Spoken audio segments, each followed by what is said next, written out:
Hello friends, welcome to my YouTube channel Shrikant technical coaching centre.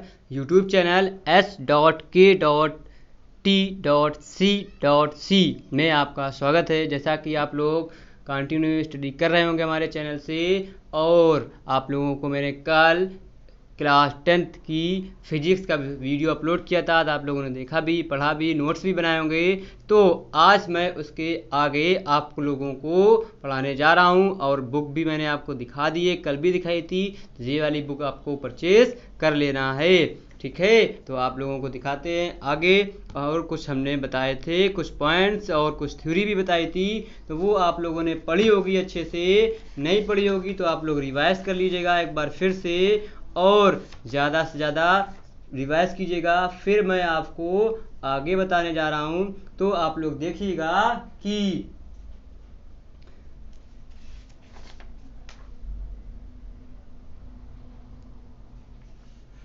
एक 2 second रुकिएगा, आप लोगों को दिखा देते हैं। हाँ, मैंने आपको बताया था कहाँ तक, सॉरी, आप लोगों को कल मैंने एक चीज़ नहीं बताई थी, वो मैं आपको बता देता हूँ। आप लोग देख लीजिएगा, मिस हो गई थी। उसी का जो हमारा अवतल दर्पण बताया था प्रतिबिंब बनना, उसी में मैंने आपको कुछ चीज़ें छोड़ मिस हो गई थी, वो मैंने आज बना लिया है नोट्स में, कि उत्तल दर्पण द्वारा प्रतिबिंब हमारा कैसा बनता है। उत्तल दर्पण का प्रतिबिंब हमको कैसा मिलेगा और कैसा बनता है, वो मैं आपको दिखा रहा हूँ। तो आप लोग देखिएगा ये कैसा बनता है। देखिए, उत्तल दर्पण द्वारा प्रतिबिंब का बनना, देखो लिखा हुआ है क्या, मैंने देखो अवतल दर्पण में हम क्या इसको उल्टा कर देते थे, उत्तल दर्पण में इसको पॉलिश हम किस पे अंदर तरफ लगा दिए। और देखिए यहाँ पे हमने बताया था कि वस्तु की स्थिति कहाँ होगी, वस्तु के प्रत्येक स्थिति के लिए, वस्तु की प्रत्येक स्थिति के लिए हमारा उत्तल दर्पण का एक ही डायग्राम बनता है। दूसरा बी नंबर, प्रतिबिंब की स्थिति कहाँ होगी, दर्पण के पीछे, दर्पण के पीछे, दर्पण व फोकस के बीच में। देखिए, दर्पण के पीछे, दर्पण व फोकस के बीच में हमारी प्रतिबिंब की स्थिति, मतलब इमेज हमारा कहाँ बन रहा है, देखो ये बन रहा है दर्पण और फोकस के बीच में, और दर्पण के पीछे लिखा है प्रतिबिंब का आकार वस्तु से छोटा, मतलब कि वस्तु से छोटा बनेगा हमारा प्रतिबिंब। वस्तु से देखो छोटा, जी हमारा ऑब्जेक्ट था, ऑब्जेक्ट से देखो कितना छोटा बना है, हमारा छोटा बन रहा है ना, दिख रहा है। इसके बाद आगे आगे लिखा हुआ है प्रतिबिंब की प्रकृति। प्रतिबिंब की प्रकृति क्या होगी, आभासी सीधा, मतलब क्या, आसी, मतलब हमारा प्रतिबिंब कहाँ बन रहा है, सीधा, मतलब ऊपर बन रहा है, तो इस वजह से सीधा, तो प्रतिबिंब कहाँ हो जाएगा, आभासी, और वह सीधा बनेगा, ठीक है। अब देखिए, हमने आपको एक चीज और इस पे देखना है, क्या देखना, ये है चिन्ह प्रॉपर्टी, मतलब चिन्ह परिपाटी। हमने बताया था कल, फार्मूला बता दिया था इसका मैंने, लेकिन ये पॉइंट मिस हो गए थे, तो मैं आपको आज बता रहा हूँ, तो इसको भी देख लीजिएगा। लिखा हुआ, मैंने लिखा है चिन्ह परिपाटी में उत्तल लेंस में फोकस दूरी हमारी प्लस होती है, और अवतल लेंस में फोकस दूरी हमारी माइनस होती है, और वस्तु की दूरी बराबर क्या होगा, माइनस का ही होगा। और वस्तु की दूरी उत्तल हो या अवतल, दोनों में हमारी क्या होती है, माइनस होती है, ठीक है। और प्रतिबिंब की दूरी हमारी चाहे दोनों तरफ कैसी भी हो, मतलब उत्तल लेंस में हमारी प्लस, अवतल लेंस में हमारी माइनस होती है, ठीक है। यही देखिए, मैंने एक आपको डायग्राम के थ्रू भी बताया, वो हमने डायरेक्ट लिखे हुए हैं, आप लोग को जो डायग्राम पे भी देख लेते हैं। लिखा हुआ है कि अगर ऑब्जेक्ट ऑन लेफ्ट पे होगा तो हमारी जो हाइट होगी अपवर्ड वाली पॉजिटिव होगी, और इंसिडेंट लाइट जो कि हमारी क्या होगी, मतलब height downward negative, distance again incident light negative होगी, मतलब हमारे क्या पॉलिश जिस तरफ लगी होगी उसकी अपोजिट साइड पे हमारे डिस्टेंस होगी जो वो नेगेटिव होगी, और जहाँ पर डिस्टेंस उसके आगे होगी लॉन्ग, वो हमारी क्या होगी, पॉजिटिव होगी, मतलब यक्स, मतलब हमारा वी हमारा उत्तल लेंस होगा तो अंदर होगी तो बाहर होगी तो पॉजिटिव पॉलिश की तरफ, और पॉलिश के अंदर होगी तो नेगेटिव होगी। और हमारा जो U होता है वो ऑलरेडी सब पर हमारा उत्तल हो या अवतल हमेशा नेगेटिव ही होता है।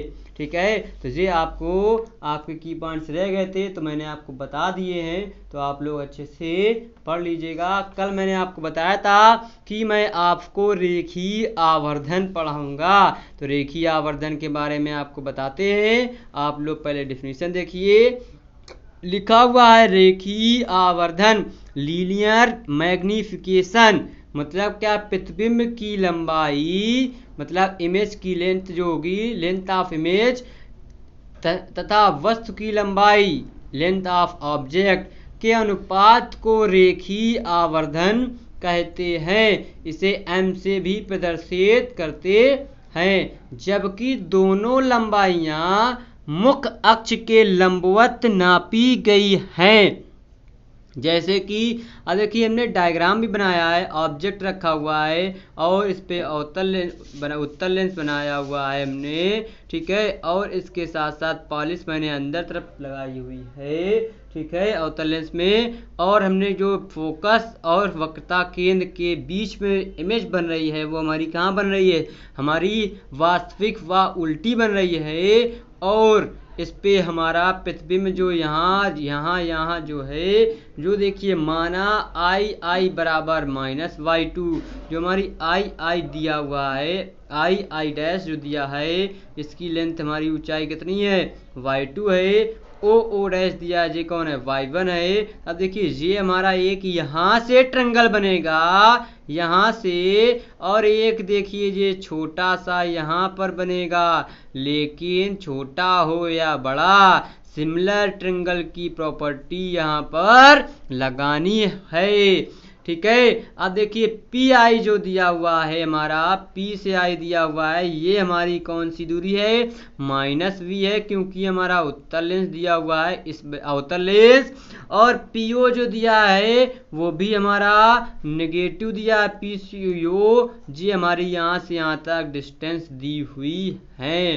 ठीक है, अब देखिए चिन्ह प्रॉपर्टी के अनुसार y1 पॉजिटिव तथा y2 हमेशा नेगेटिव होंगे।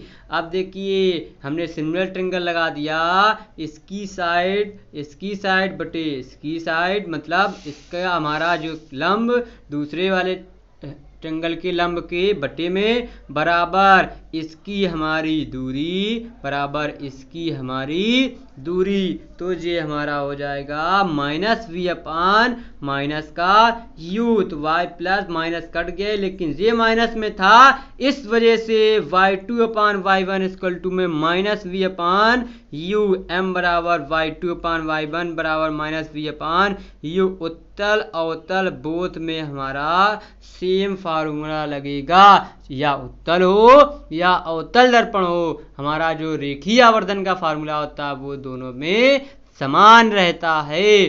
ठीक है, अब देखिए हमने बता दिया रेखीय आवर्धन, इसके बाद आपको बताते हैं अवतल दर्पण के उपयोग, और उत्तल दर्पण के उपयोग भी आपको बता रहे हैं, वो भी देखिएगा।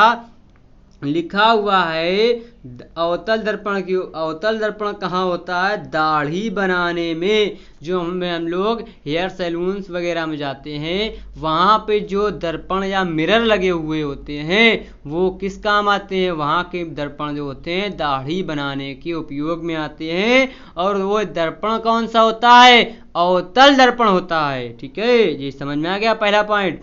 दूसरा लिखा है कि डॉक्टरों द्वारा आंख कान नाक गले की जांच के लिए भी हम क्या, अवतल दर्पण का उपयोग करते हैं। जब वो देखते हैं तो वहाँ की छोटी चीज उनको बड़ी दिखाई देती है, वो अवतल दर्पण का काम होता है। अब तीसरा लिखा, मोटर कारों, रेलवे इंजनों, स्टीमरों तथा सर्च लाइट के लैंपों में भी हम किसमें क्या लगाते हैं, अवतल दर्पण लगाते हैं। दूसरा सोलर कुकर में, जो सोलर कुकर होता है उस पे भी हम अवतल दर्पण का ही प्रयोग करते हैं। अब देखिए लिखा है उत्तल दर्पण के उपयोग। उत्तल दर्पण के उपयोग क्या क्या होते हैं वो भी दिखे हैं, मैं बता रहा हूं, आप लोग सुनिएगा, फिर नोट कीजिएगा, वीडियो पॉज करके फिर समझिएगा, फिर ना आए तो कमेंट कीजिएगा, मैं नेक्स्ट डे फिर आपको वही टॉपिक एक्सप्लेन कर दूंगा या बता दूंगा। लिखा हुआ है पहला, वाहन में एक वास्तविक प्रतिबिंब के रूप में, क्योंकि यह देखने के लिए अधिकतम निकट क्षेत्र प्रदान करता है और बनाई गई छवि हमेशा खड़ी रहती है। मतलब जो हम लोग वाहन जब चलाते हैं तो उस पर जो शीशे लगे होते हैं कि वो बहुत दूर से कोई आ रहा होता है तब भी उस शीशे में दिख जाता है और वो इमेज उतनी ही बड़ी रहती है जब वो पास में भी आ जाता है। तो ये काम होता है हमारा उत्तल दर्पण का। दूसरा लिखा है सोडियम रिफ्लेक्टर दीपक में, हमारा एक सोडियम रिफ्लेक्टर का एक दीपक होता है, उसमें भी हम क्या उत्तल दर्पण का प्रयोग करते हैं, क्योंकि हमको वो चीज कंटिन्यू दिखती रहती है सेम लाइट या सेम इमेज पे। ठीक है जी, हो गए हमारे उत्तल और अवतल दर्पण के उपयोग। और आपके लिए अवतल दर्पण हो गया मतलब हमारा क्या प्रकाश का परावर्तन टॉपिक हो गया है समाप्त। अब आपको बताएंगे प्रकाश का अपवर्तन, जो आपको नेक्स्ट डे स्टार्ट होगा।